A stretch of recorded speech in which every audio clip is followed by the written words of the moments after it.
In this Ishi Weekly, I would like to explain a bit more about the Ishi Spiral. Last time I explained where it came from, which was my own experience as an endurance athlete, and in particular, modes of failure, so things that I got wrong. And very simply, it was the commitment and governance of the decisions I would make, how I would persist with those decisions, but more importantly, giving myself permission to quit. And one of my most common failure modes was carrying on too long. The next part is the deliberate practice, the forge, and finally, how I reflect, absence of any cognitive biases. So when I got to write this book and I wanted to apply the mindset of an endurance athlete to how we live our lives and how we work, I stumble upon the model of the four main failure modes that I see in how people generally fail at personal excellence, and I think how organizations fail at personal excellence. The first is decision making, the second is deliberate practice or forging, the third is how we govern persistence, and finally, how we reflect. So when I looked deeper into this, I saw that these four failure modes were not necessarily independent aspects of how people fail, but they're interrelated.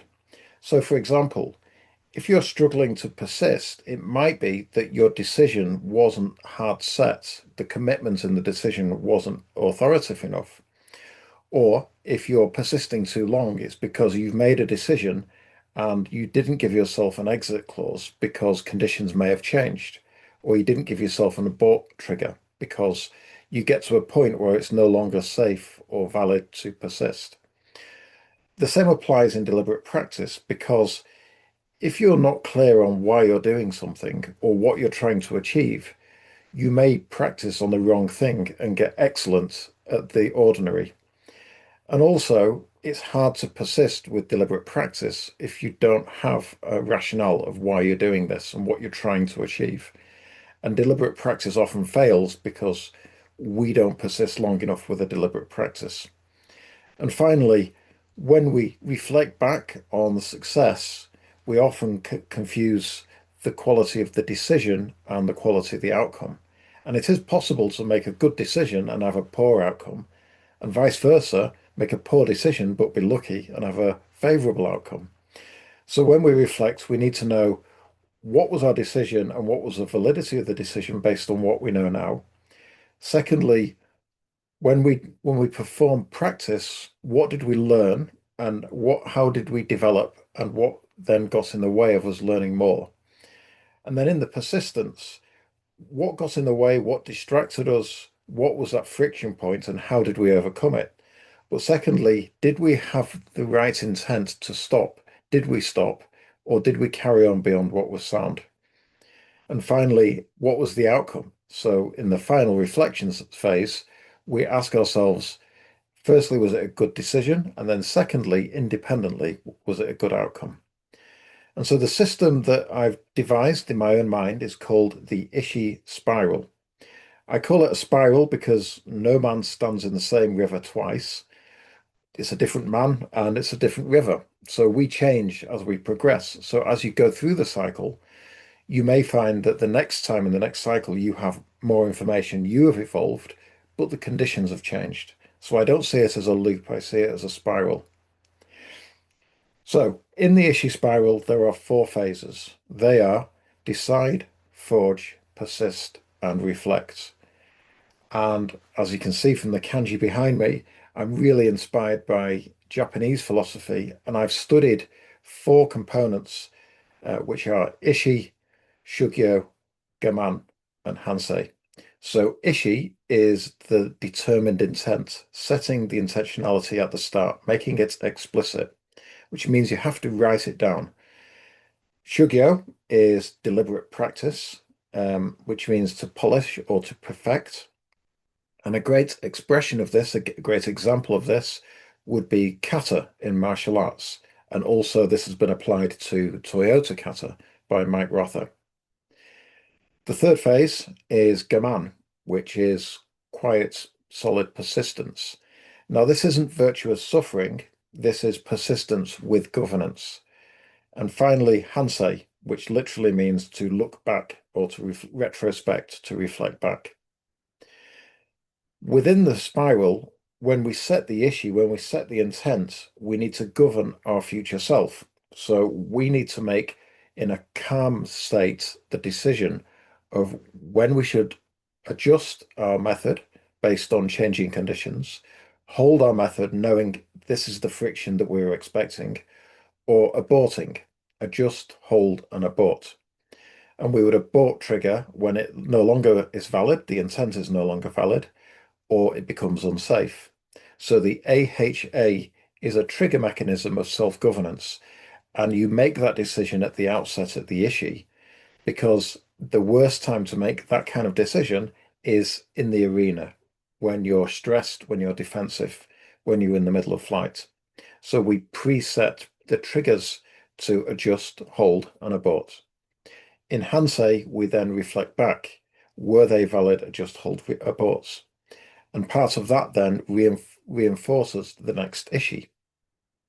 So as you can see, although it's a spiral and it looks circular and cyclical, they often happen concurrently. So when you're in the persist phase, you're being governed by the decide phase, and you need to monitor the persistence through reflection. So Hansei and Ishi and Gaman happen concurrently. Similarly, when you're in the forge phase, it becomes difficult. You need to persist and you need the decision to guide why you're doing this. And you need the reflection, the micro feedback loops of Hansei. Every time you try something, what can I do different next time? So while I describe it as four phases, it isn't a sequential loop of four phases. What we're doing is each phase has ownership and authority of governance at a certain space and time, but they can happen both sequentially and concurrently, which is really difficult to explain. So I explain them sequentially and then describe them as concurrently occurring.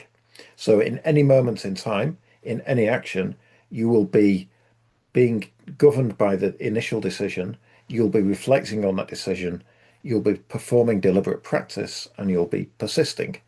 And also that persistence will be governed by the initial decision, whether or not to adjust, hold, or abort. So that's the Ishi spiral. And the Ishi spiral can be nested. So it can be as short as a swim stroke. So you can set an intent in the next swim stroke or the next 10 swim strokes to lift your arm, not to cross over, to bilaterally breathe. So it could be a few seconds, or it could be a few years. And between that, the most common Ishi time horizons that I can think of would be a focused Ishi sprint, which is 90 minutes long. And this is a deep work pocket where you focus on one particular intent, you set that intent, you practice it and you persist, and you govern whether or not to continue, and then you reflect at the end of that 90-minute Ishi sprint. So that would be the most common, reasonable, smallest Ishi.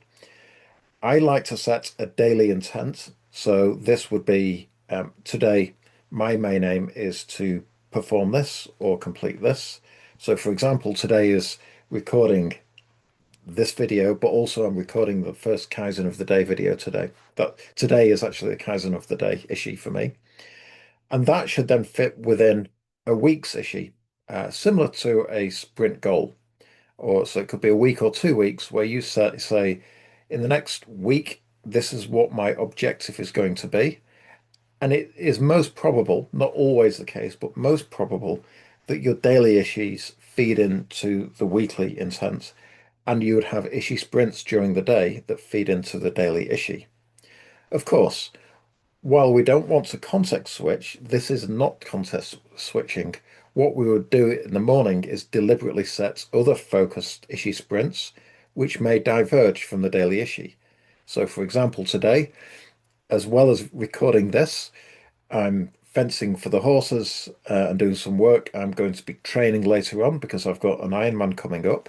So those are two focus blocks of work which are not related to the daily Ishi. And the daily Ishi for today is Kaizen of the day. So in fact, this recording is nothing to do with the daily Ishi either. And the daily Ishi would probably feed into the weekly issue, but you may have a particular day when you've got an objective for the week, but in this particular day, you're not focusing on that objective. So while they may most often nest, they don't have to. Then you can set a monthly issue, 12 weeks, a quarterly, even an annual issue. And for me at the moment, my one of my longer issues is to race for the coast to coast. That's in February the 14th in 2027.